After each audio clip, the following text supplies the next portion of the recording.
The whole Palestine cause is not about genuine national self-determination. It is entirely a cynical ploy to want to get rid of the Jewish state, Israel. That's all it's about. Nothing more. There's no legitimate grievance here. It's all about hate. And it's not me that's saying this. This is what the Palestinian leaders have told us throughout the generations. And I want to show you a clip of Benjamin Netanyahu, who clearly understands this. And he said this when he was just in his 20s. Here he is talking to a group of people in a debate where he explains this. It's a great clip and it's worth watching. Again, it's a young Netanyahu. For 20 years, the Arabs had both the West Bank and the Gaza Strip. And if self-determination were, as they now say, the core of the conflict, they could have easily established a Palestinian state then, but they didn't. When did the issue arise then? Well, for 20 years, we didn't hear a word about self-determination. And in fact, what we did hear, those of us living in the Middle East, was about driving the Jews into the sea. Now, after 1967, under the leadership of the PLO, the hardline strategy shifted to adopting a moderate, dressed-up slogan, which now talked in terms of first a secular democratic state and then replaced it with Palestinian self-determination. But what this really means, contrary to what Mr. Aruri said, about 1977 being a changed year in the PLO's objective, let me quote you what the PLO Information Office said in a Dutch paper in 1977, in May 5th. 77? May 5th, 1977, yes. The statement was very simple. Our objective remains the destruction of the Zionist state of Israel. So let's keep in mind that what we're talking about here is not the attempt to build a state, but to destroy one. Do the Palestinians have a right to a separate state? Well, Mr. John has been talking about human rights. well, I think that no, I don't think they do, but I think that it's quite instructive that the Palestinians who are invoking the right of self-determination, which is an attribute for separate nations, themselves are the ones who define themselves as part of the Arab nation. Now, no one is denying that there are Palestinian Arabs. There's a very distinguished Palestinian Arab sitting right next to me.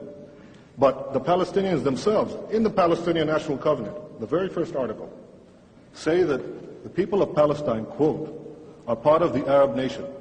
Well, let's look at the Arab nation. It has 21 states, an area roughly the size of the United States, and 1/6 of the entire world's wealth. Now, add to that the fact that there already exists a Palestinian state, and that is Jordan, 60% of whose population is Palestinian.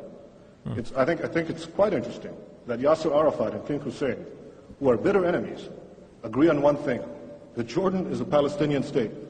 So what we're talking about is a demand for a 22nd Arab state and a second Palestinian state. Call it. Yeah, absolutely right. Absolutely right. There was always, from the start, a desire for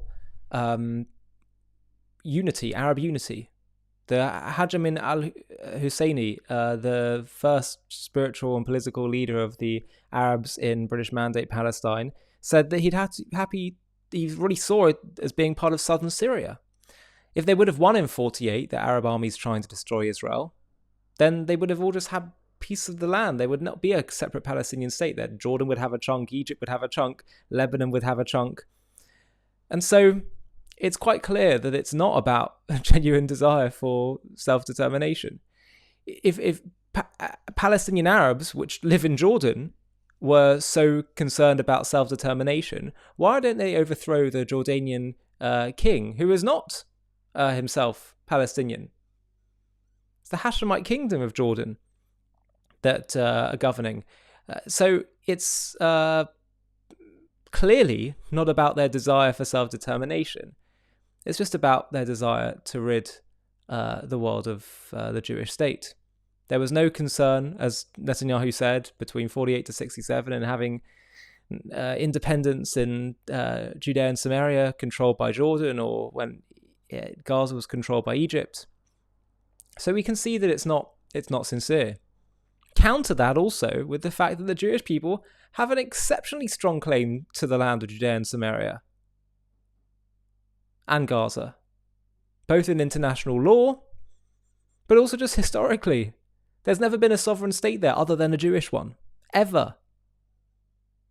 And Arabs that are living there, Israel's always said, we welcome you to live here with us. They've even agreed to another state, but they've always said on the other side, we don't want that. We just want to kill you and get rid of you.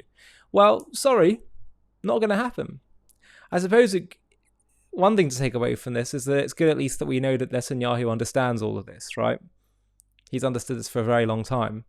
In case there are people that maybe doubted that or were wondering, we can see that Netanyahu is very clear on understanding the moral dimensions as well as the political ones when it comes to the Israeli-Arab conflict. If you've made it so far in this video, I have a request for you. JTV has been having a really big impact in spreading the truth about Israel and creating positive associations with the Jewish people, Judaism, and Israel.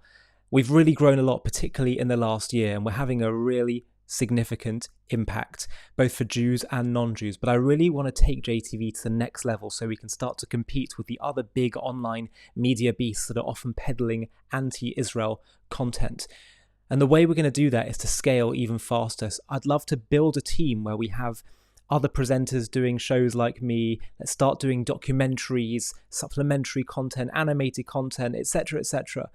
And to do that, I'd like to build a bit of a team. So what we're going to do is we're going to do one fundraising day, just one, where we try and build up some funding in order to fund such a team. Now, to do that, it's going to obviously require people to get involved. And I'm wondering if you would consider, if you're watching JTV content and appreciate what we do and want to help partner with us in taking this to the next level and spreading the truth farther and wider than ever before, I wonder if you'd consider partnering with us simply by running a mini page on the fundraiser that we do, where you just reach out to your contacts on that day that we choose to fundraise and see if they'll all chip in. If you'd be up for doing that, of which I would be so grateful, then please click on the Google form link in the video description of this video, where you can simply just put in a few contact details.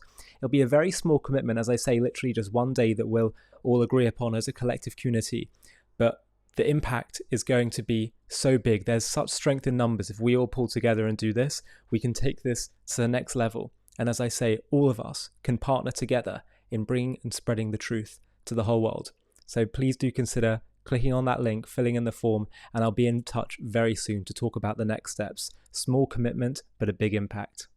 Hi, thank you so much for watching. To watch another one, click here. To stay up to date with all our content, click here to subscribe. And if you're able to, you can help support JTV to grow and grow by clicking join below this video, where you can become a member and get perks including early access to videos and private live discussions with me. But most of all, you'll be partnering with us on our mission to change the world.